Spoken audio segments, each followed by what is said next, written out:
There's a particular kind of cruelty that small towns perfect like fine whiskey, the kind that burns going down and leaves scars that last lifetimes.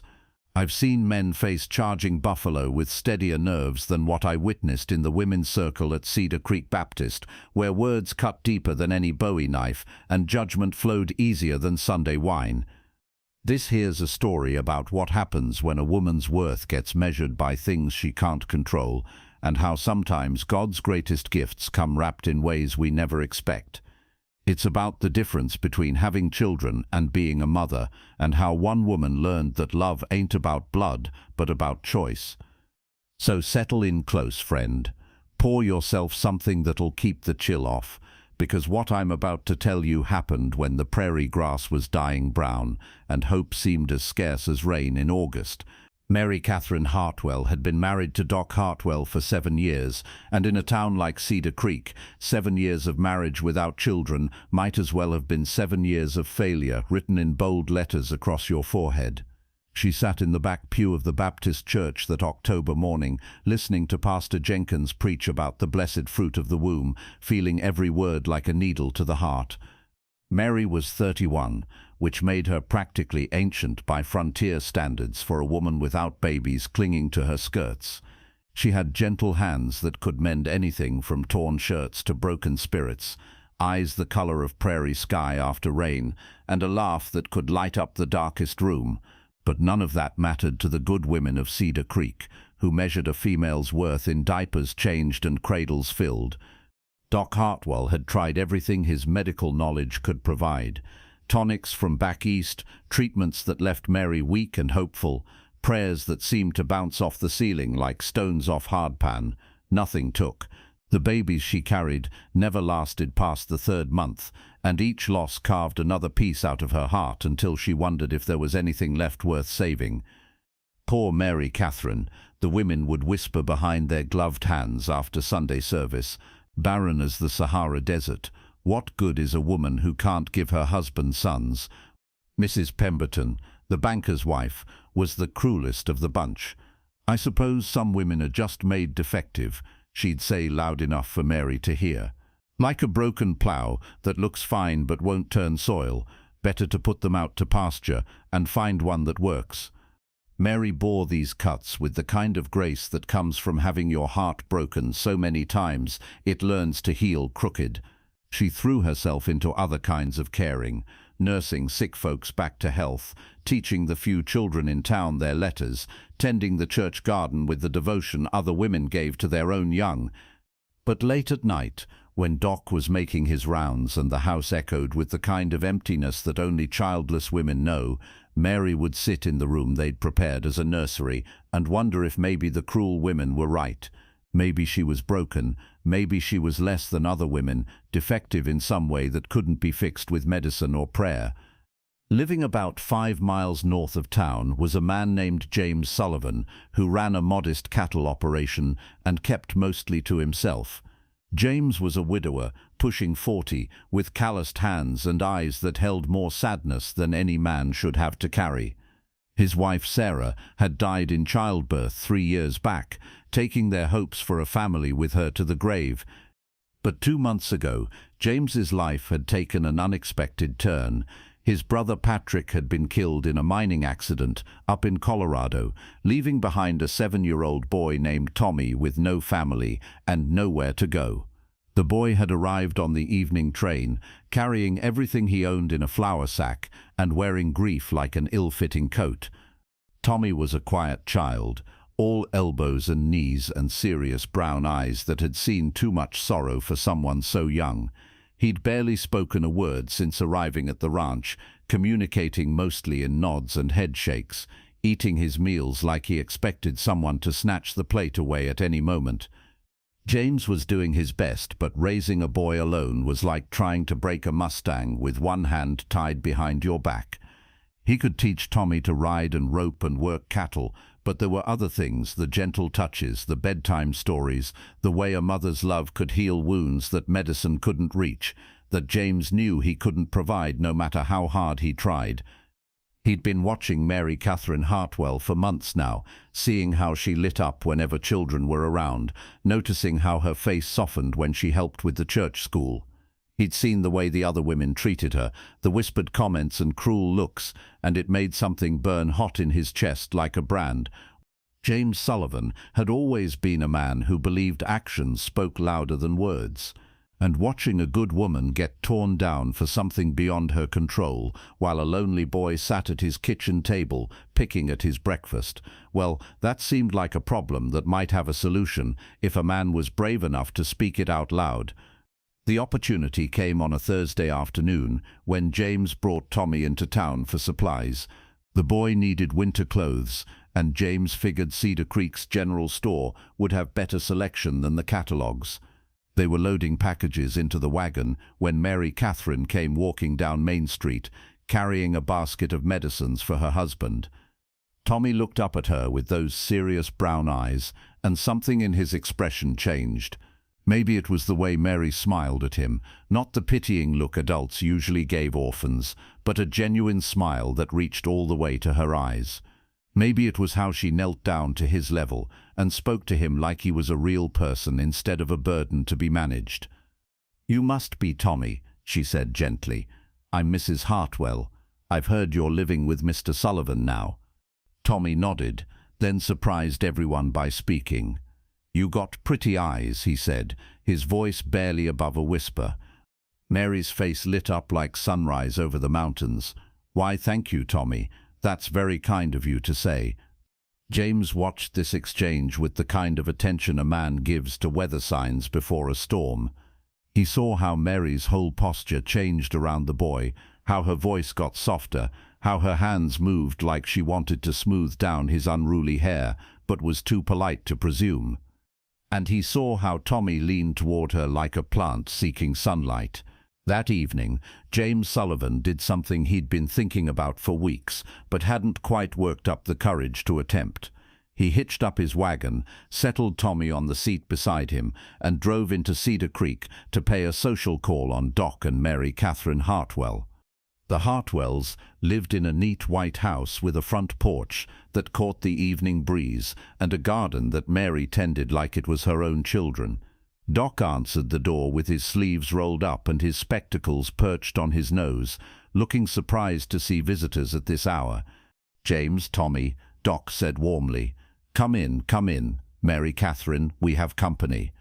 Mary appeared in the parlor doorway, smoothing her apron and looking pleased but puzzled by the unexpected visit. "Mr. Sullivan, Tommy, what a lovely surprise. Can I get you some coffee? I just made a batch of molasses cookies." Tommy's eyes went wide at the mention of cookies. James noticed that the boy had barely taken his eyes off Mary since they'd walked through the door, like she was some kind of miracle he was afraid might disappear if he looked away. They sat in the Hartwells' cozy parlor, making polite conversation about the weather and cattle prices, while Tommy demolished half a plate of cookies and actually smiled for the first time since arriving in Cedar Creek. Mary kept finding excuses to fuss over the boy, straightening his collar, wiping crumb from his chin, asking about his life before the ranch. "Tommy's been having some trouble settling in," James finally said, getting to the heart of why he'd come. "Can't say I blame him. Losing his folks, coming to live with an old bachelor who barely knows which end of a child is up." Mary's expression grew soft with understanding. "It must be very hard for him, and for you, trying to figure out how to help." James shifted in his chair, suddenly feeling like a man trying to gentle a spooked horse. "The thing is, Mrs. Hartwell, I've been thinking, Tommy needs more than I can give him. Needs someone with a gentler touch, someone who knows about raising children." Doc leaned forward, his medical instincts sensing where this conversation was heading. "James, what exactly are you trying to say?" James looked at Tommy, who had curled up on the rug near Mary's chair like a cat seeking warmth. The boy was listening to every word with that intense concentration children use when adult conversations might affect their lives.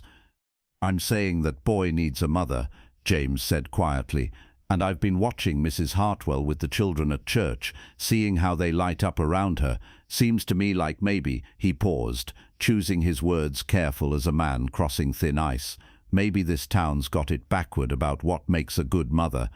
The silence that followed was so complete you could hear the clock ticking on the mantelpiece. Mary's hand went to her throat, her eyes wide with something between hope and disbelief. "James," Doc said carefully, "are you suggesting what I think you're suggesting?" "I'm suggesting that Tommy and I both need something we don't have," James replied, "and Mrs. Hartwell here might be exactly what we need." He turned to Mary, his voice growing gentler. "I know this is sudden, and I know what folks in this town have been saying about you, but I've seen how you are with children. I've seen the kindness in your heart." Mary's eyes filled with tears, not the bitter tears she'd cried so many nights alone, but tears that looked suspiciously like hope wearing work clothes. "But James," she whispered, "I'm married, and even if I weren't, I can't have children. I'm barren, like they all say." James stood up and moved to kneel beside her chair, his hat in his hands, like a man making the most important proposal of his life. "Mrs. Hartwell, begging your pardon, but that's the biggest fool talk I ever heard. You think being a mother is just about carrying babies. What about all the caring you do every day? What about the way you teach children to read, the way you nurse sick folks back to health, the way you make everyone around you feel loved?" He gestured toward Tommy, who was watching this exchange with the intensity of a child whose future was being decided. "That boy there has been lost and scared and alone since the day he arrived. But you've been in this room for 30 minutes, and he's already smiling again. If that ain't mothering, I don't know what is." Mary looked at Tommy, then back at James, her mind reeling with possibilities she'd never dared consider. Are you asking me to help raise Tommy? I'm asking if you'd consider marrying me and becoming his mother in truth as well as heart," James said simply. "I know it's not romantic. I know I'm not offering you love letters and sonnets, but I'm offering you something I think you want more than anything else in this world, the chance to be a mother to a boy who needs you more than his next breath." Doc Hartwell had been listening to this exchange with the kind of attention he usually reserved for difficult diagnoses. Now he cleared his throat and spoke with the quiet authority of a man who'd spent years watching his wife's heart break. "Mary Catherine," he said gently, "you know I've always wanted your happiness above all else. These past years, watching you grieve for the children we couldn't have." He paused, his own eyes misting. "Maybe this is God's way of answering our prayers, different than we expected, but an answer all the same." Mary looked around the room at her gentle husband who'd stood by her through years of loss, at the rancher who was offering her the one thing she'd always wanted, at the little boy who was watching her like she held his whole world in her hands. "Tommy," she said softly, "how would you feel about having me for a mother?" The boy's response was immediate and devastating in its simplicity. He scrambled up from the rug and threw his arms around Mary's neck, holding on like she was the only solid thing in a world that had gone liquid with grief and uncertainty. "I'd like that," he whispered into her shoulder. "I'd like that a lot." The scandal that erupted when Mary Catherine Hartwell announced her intention to divorce Doc and marry James Sullivan was talked about from Cedar Creek to the county seat. The good women of the town clutched their pearls and whispered about the shocking impropriety of it all, the abandonment of Christian duty, the shameful pursuit of motherhood through such irregular means. Mrs. Pemberton was particularly vocal in her disapproval. "That barren woman has finally lost her mind," she declared to anyone who'd listen, "destroying a perfectly good marriage just to play pretend mother to some orphan boy." But Doc Hartwell stood firm in his support of his wife's decision. At the divorce hearing, he testified that he'd rather see Mary happy as another man's wife than miserable as his own, and that sometimes love meant letting go of what you wanted for what the other person needed. The wedding took place in late November, a simple ceremony in James's parlor, with only Doc Hartwell, the preacher, and Tommy as witnesses. Mary wore her best blue dress instead of white, and Tommy stood beside them, holding the rings with the solemnity of a child who understood he was witnessing something that would change his life forever. Their first months together weren't easy. Tommy had nightmares about his parents' deaths, and Mary had to learn how to comfort a grieving child while navigating marriage to a man she barely knew. James struggled with watching his new wife pour all her maternal love into another man's son, wondering if there would be any left over for him. But slowly, carefully, they built something none of them had expected: a real family. Mary threw herself into motherhood with the passion of a woman who'd been denied it too long. She learned Tommy's favorite foods, memorized his bedtime stories, and stayed up nights when the bad dreams came. She taught him to read properly, helped him with his schoolwork, and showed him how to tend a garden with the same care she'd once lavished on her empty nursery. Tommy bloomed under her attention like a flower that had finally found the right soil. The quiet, serious boy began to laugh and chatter and ask the endless questions that healthy children ask. He started calling Mary Mama without being told to, and the first time he said it, she cried for an hour. James watched his wife become the mother she'd always been meant to be, and somewhere along the way, his practical marriage of convenience transformed into something deeper. He fell in love not just with Mary's beauty, but with her strength, her compassion, and her fierce devotion to the boy they were raising together. The town's opinion began to shift as the seasons changed. It was hard to maintain that Mary Catherine was a failure as a woman when everyone could see how Tommy was thriving under her care. The boy who'd arrived as a silent, traumatized orphan was now the brightest student in the church school, polite to his elders, helpful to his neighbors, and so obviously loved that it made even the cruelest gossips reconsider their words. 2 years later, when Tommy won the county spelling bee and thanked his mama, Mary Catherine Sullivan, in his acceptance speech, there wasn't a dry eye in the courthouse. Even Mrs. Pemberton was seen dabbing at her cheeks with her lace handkerchief. That night, as they tucked Tommy into bed, the boy looked up at Mary with those serious brown eyes that had grown bright with security and love.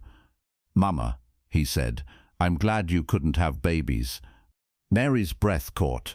"Why, sweetheart?" "Because if you'd had your own babies, you might not have had room for me." Long pause, like the settling of truth in a quiet heart. Mary Catherine Sullivan lived to be 83, and at her funeral, half the county came to pay their respects.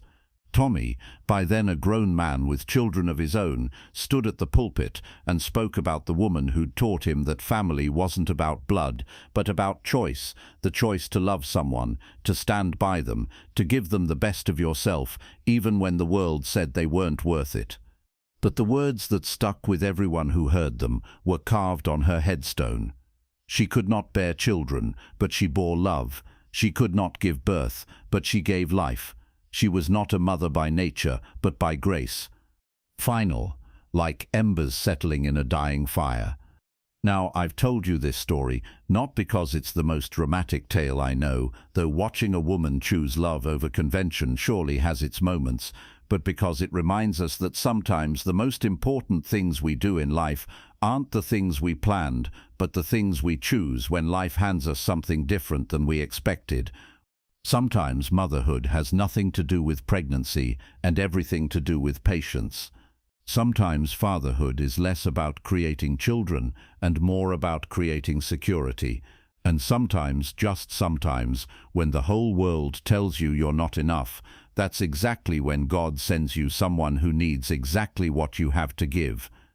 The frontier's full of stories about people who got exactly what they wanted. But this one's about people who got exactly what they needed, even though it came wrapped different than they'd dreamed. And sometimes that's the most beautiful gift of all. Trust me on that. I've seen love create families where blood couldn't, and it's a sight that'll restore your faith in the way things are supposed to work out, even when they don't work out the way you planned.